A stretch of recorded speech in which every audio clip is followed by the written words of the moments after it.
Student, this is Seema Chauhan. I welcome you all. In today's video, we are going to read the central idea of the poem My Mother at 66 composed by Kamala Das. तो आइए सबसे पहले इसका हम लोग introduction देख लेते हैं. थ्रू द पोम, इस पोम के द्वारा, my mother at 66, my mother at 66 poem के द्वारा the poetess Kamala Das has presented the beautiful feeling of affection. Affection यानी स्नेह या प्रेम. तो इस पोम माई मदर एट 66 के द्वारा जो पोइटेस कमला दास हैं वो एक बहुत ही सुंदर भावना, ब्यूटीफुल फीलिंग, और किसकी, प्रेम की या स्नेह की, फॉर हर एजेड मदर, अपनी बुज़ुर्ग माँ के लिए. ठीक है, अपनी बुज़ुर्ग माँ के लिए जो है एक स्नेह की भावना को बहुत ही ब्यूटीफुली प्रेजेंट करती हैं. The theme of the poem is ageing.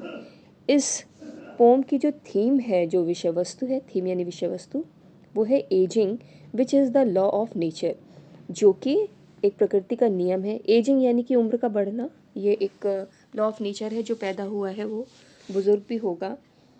अब इसका सेंट्रल आइडिया देख लेते हैं. The central idea of the poem is an emotional realisation of the poetess. कि इस पोम का जो सेंट्रल आइडिया, जो केंद्रीय भाव है, वो क्या है? ये एक भावनात्मक एहसास है ऑफ द पोइटेस, पोइटेस का, दैट कि her mother who is now 66 years, कि उनकी माँ जो कि अब 66 ईयर्स की हो गई हैं, जो बुज़ुर्ग हो गई हैं, हैज़ ग्रोन ओल्ड, वो अब बुज़ुर्ग हो गई हैं, एंड वीक, और कमज़ोर भी हो गई हैं. The poetess is travelling with her mother in a car. तो अब वो आगे बताती हैं कि पोइटेस जो हैं वो अपनी माँ के साथ में कार में ट्रैवलिंग कर रही हैं. And she watches her mother sleeping, और वो अपनी माँ को अपने बगल में सोते हुए देखती हैं. She is filled with a sense of sadness and fear, और वो सैडनेस यानी कि दुख, और फियर, और साथ ही साथ डर की फीलिंग जो है उन्हें आने लग जाती है. दैट कि her mother may not be with her much for much longer, कि हो सकता है उनकी माँ जो है वो बहुत लंबे समय तक उनके साथ में अब ना रहें.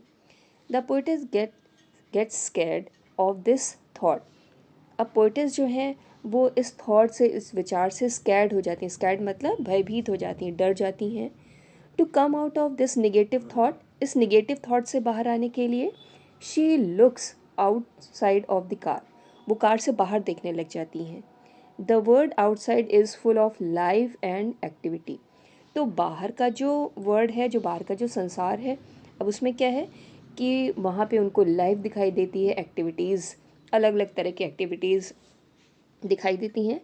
एट द एयरपोर्ट, अब क्या होता है कि वो एयरपोर्ट पहुंच जाती हैं, और एयरपोर्ट पर she has to undergo a security check. Undergo मतलब होता है गुजरना. तो एयरपोर्ट पे आप लोग जानते हैं कि सिक्योरिटी चेक होता है. तो एयरपोर्ट पहुंच के वो सिक्योरिटी चेक भी करवा लेती हैं. There she looks again at her mother. तो वहाँ से खड़े होकर अगेन वो अपनी माँ को देखती हैं, स्टैंडिंग अ फ्यू यार्ड्स, जो कि कुछ यार्ड्स, कुछ गज की दूरी पर खड़ी हुई हैं.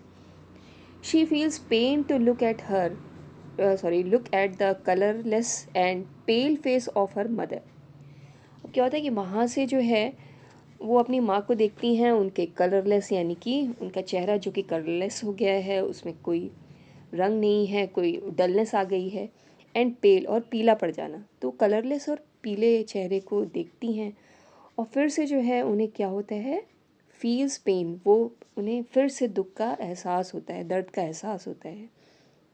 But she controls her emotion, लेकिन वो अपने इमोशंस को, अपनी भावनाओं को कंट्रोल कर लेती हैं, अपनी माँ को नहीं बताती हैं. वहाँ पे खड़े होकर वो अपनी माँ को देखती हैं, और उन्हें फिर से लगता है कि वो बहुत बूढ़ी हैं, और उन्हें डर लगने लग जाता है कहीं ऐसा ना हो कि इनको माँ मर जाए, तो और फिर वो अपनी माँ से ना मिल सकें.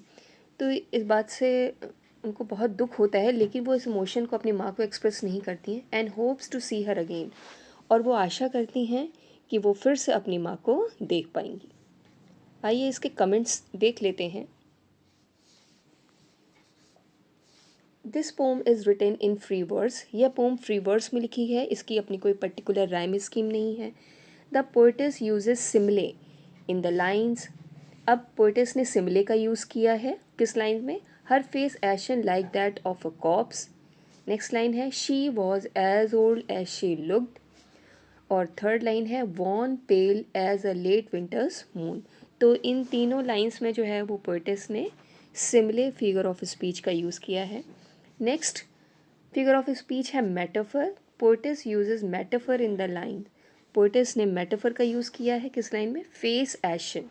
फेस एशन में उन्होंने उनके फेस को एशन यानी राख के समान बताया है, राख से उनके फेस को कंपेयर किया है। नेक्स्ट पॉइंट है the पोइटिस uses alliteration in the line. पोइटिस ने एलिट्रेशन का यूज़ किया है किस लाइन में? My mother. इसमें म साउंड को जो कि कॉन्सोनेंट साउंड है उसे रिपीट किया है।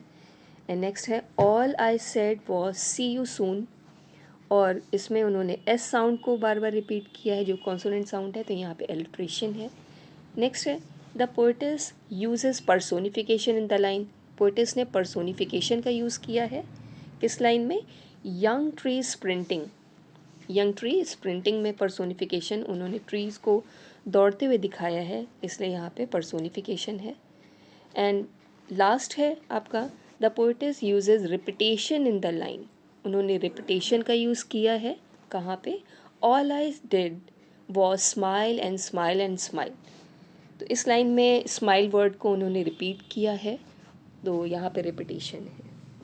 तो with this we have come to at the end of the central idea. I hope आपको इस सेंट्रल आइडिया अच्छे से समझ में आया होगा। अगर आपको इससे रिलेटेड कोई प्रॉब्लम हो तो do right in the comment section, मैं उसका आंसर करूँगी।